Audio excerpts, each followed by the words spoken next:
پوچھ، جب اس کیفیت کو تو پہنچے گا تو خود نظر آ جائے گا۔ تو یہ یقین کر کے جب تو اس منزل کی طرف جب تک تو اس منزل کی طرف نہ جائے گا، اس وقت تک نہ تو وہاں پہنچے گا نہ دیکھ سکے گا۔ اولم یسیروا فی الارض فینظروا، ترجمہ، کیا وہ زمین یعنی ملک میں گھومے پھرے نہیں ہیں تاکہ وہ سب کچھ دیکھ لیتے؟ اے بیٹے، خدا کی قسم اگر تو اپنے دل کو روشن کر لے تو یقیناً عجیب و غریب کیفیات نظر آئیں۔ تجھے چاہیے کہ ہر منزل پر جان کی بازی لگا دے، اس کے علاوہ مقصد حاصل نہیں ہوگا۔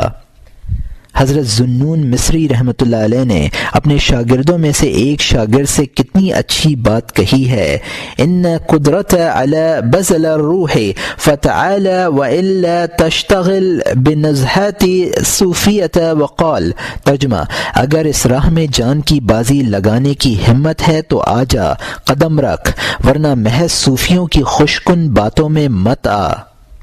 اے بیٹے، میں اب 8 نصیحتوں پر اپنا قصہ ختم کرتا ہوں۔ 8 نصیحتیں، تجھے ان میں سے 4 باتیں کرنی ہیں اور 4 باتیں نہیں کرنی ہیں تاکہ تیرا علم آخرت کے دن تیرا دشمن نہ بنے۔ پہلے تو وہ 4 کام بیان کیے جاتے ہیں جو تجھے کرنے نہیں ہیں۔ مناظرہ کا اصول، اول یہ کہ جہاں تک ہو سکے ہر ایک سے مناظرہ نہ کر اور کسی بھی مسئلے پر بحث نہ کر، کیونکہ اس میں بہت سی آفتیں ہیں اور فائدے سے زیادہ نقصان ہے۔ یہ کام تمام بری باتوں مثلا ریاکاری، حسد، غرور، کینہ، دشمنی، فخر اور ناز وغیرہ کا سرچشمہ ہے۔ اگر تیرے اور دوسرے شخص کے درمیان کوئی مسئلہ چھڑ جائے اور تیری خواہش ہو کہ حق ظاہر ہو تو اس مسئلے پر بحث کرنے کے لیے تیری نیت کو ٹھیک کہا جائے گا۔ اس سلسلے میں نیک نیتی کی 2 علامات ہیں۔ اول یہ کہ اگر تیری زبان سے یا تیرے مخالف کی طرف سے حق ظاہر ہو تو تو اس میں کوئی فرق نہ کرے، یعنی دونوں صورتوں میں راضی رہے کہ بہرحال حق ظاہر ہوا۔ دوسری علامت یہ ہے کہ تو تنہائی میں اس مسئلے پر بحث کرنے کو بہتر سمجھے، لیکن اگر تو کسی مسئلے پر بحث کرے اور تجھے یہ یقین ہو کہ تو حق پر اور مخالف صرف بحث کر رہا ہے تو خبردار ہو جا اور اس سے بحث نہ کر اور بات کو وہیں ختم کر دے، ورنہ خواہ مخواہ رنجش پیدا ہوگی اور کوئی فائدہ حاصل نہ ہوگا۔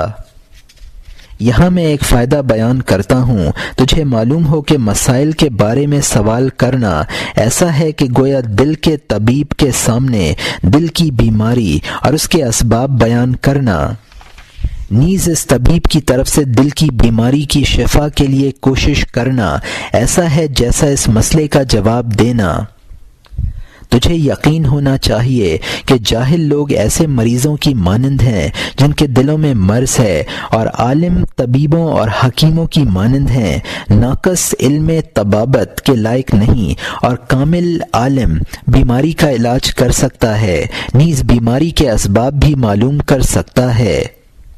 لیکن بیماری اگر غالب آ جائے اور اس کے اسباب بھی معلوم نہ ہو سکیں تو پھر کسی استاد طبیب سے مشورہ کیا جائے جو یہ بتا سکے کہ اس بیماری کا کوئی علاج نہیں ہے اور یہ بیماری دوا دارو سے ٹھیک نہ ہوگی۔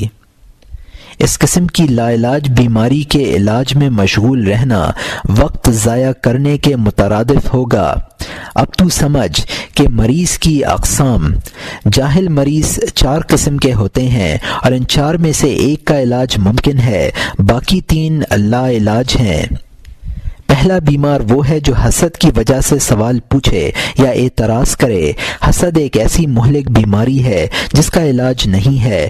یوں سمجھ لو کہ تو جو بھی جواب دے گا وہ خواہ کتنا ہی عمدہ کیوں نہ ہو، لیکن وہ تجھے اپنا دشمن شمار کرے گا اور اس کی جلن اور حسد کی آگ اور بھی بھڑکے گی، لہٰذا اچھا یہ ہے کہ اس کو جواب نہ دے۔ کسی شاعر نے اس سلسلے میں اچھا کہا ہے، كل العداوة قد ترجي إلالتها إذا أزلتها العداوة من آداك من حسد، ترجمہ، ہر قسم کی دشمنی کا ازالہ ہو سکتا ہے مگر جو دشمنی حسد کی وجہ سے ہو اس کا ازالہ ممکن نہیں ہے۔ لہٰذا اس کا مداوع یہ ہے کہ اس حاسد کو چھوڑ دے تاکہ وہ اس مرض میں مبتلا رہے۔ فَعَارِضْ عَنْ مَنْ تَوَلَّى عَنْ ذِكْرِي نَاوَلَهُمْ يَرَدْ إِلَّا الْحَيَاةَ الدُّنْيَا۔ ترجمہ، تو ایسے شخص سے کنارہ کش اختیار کر جو حسد کی وجہ سے ہمارے ذکر سے منہ موڑتا ہے اور دنیا کی زندگی کی آسائشوں کے علاوہ اور کچھ نہیں چاہتا۔ مریض کی دوسری قسم وہ ہے جس کی بیماری کا سبب اس کی حماقت یا بے وقوفی ہے۔ یہ بیماری لا علاج ہے۔ حضرت عیسیٰ علیہ السلام نے فرمایا کہ میں بحکم خدا مردوں کو زندہ کرنے میں عاجز نہیں ہوا، لیکن احمق اور جاہلوں کے علاج کرنے سے عاجز آ گیا۔ جاہل احمق وہ ہے جو علم حاصل کرنے میں بہت کم وقت گزارتا ہے اور علوم عقلیہ یا نقلیہ ابھی شروع ہی نہیں کیے ہیں، لیکن ان بڑے عالموں پر اعتراض کرتا ہے جن کی ساری زندگی علوم عقلیہ اور نقلیہ کی تحصیل میں گزری ہے۔ اس سے یہ علم نہیں ہے کہ اس کا اعتراض جو کہ خود اسے اور اپنے جیسے دوسرے لوگوں نیز علماء کو گراں گزرتا ہے۔ اسی طرح بلا شک یہ اعتراض اس بڑے عالم کو بھی گراں گزرتا ہوگا۔ اسے یہ بھی معلوم نہیں کہ اس کا یہ اعتراض جو اس عالم پر کر رہا ہے بیکار اور فضول ہے، اور اس بڑے عالم کی فکری گہرائی کو خود اس نے دوسرے عالم نے اور ان جیسے دوسرے لوگوں نے سمجھا ہی نہیں ہے۔ بھلا جب وہ اتنا بھی نہیں سوچ سکتا تو یہ اس کی حماقت اور نادانی ہے۔ ایسے شخص سے بھی الگ رہنا چاہیے اور اسے جواب نہیں دینا چاہیے۔ نصیحت بقدر ظرف۔ تیسری قسم کا بیمار وہ ہے جو اپنی بے قراری اور بے صبر پن کی وجہ سے بزرگوں کی باتیں نہ سمجھے اور اپنی کم عقلی پر بھروسہ کیے رہے اور جو اپنے فائدے کی وجہ سے سمجھے۔ ایسا شخص بھولا اور بے عقل ہوتا ہے اور اس کا ذہن حقائق کو سمجھنے سے قاصر ہوتا ہے۔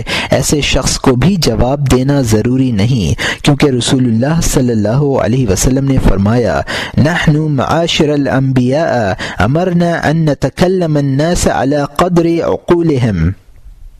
ترجمہ، ہم گروہ انبیاء سے فرمایا گیا ہے کہ لوگوں کو ہم ایسی باتیں بتائیں جو ان کی عقل کے مطابق ہوں۔ نصیحت کے قابل شخص۔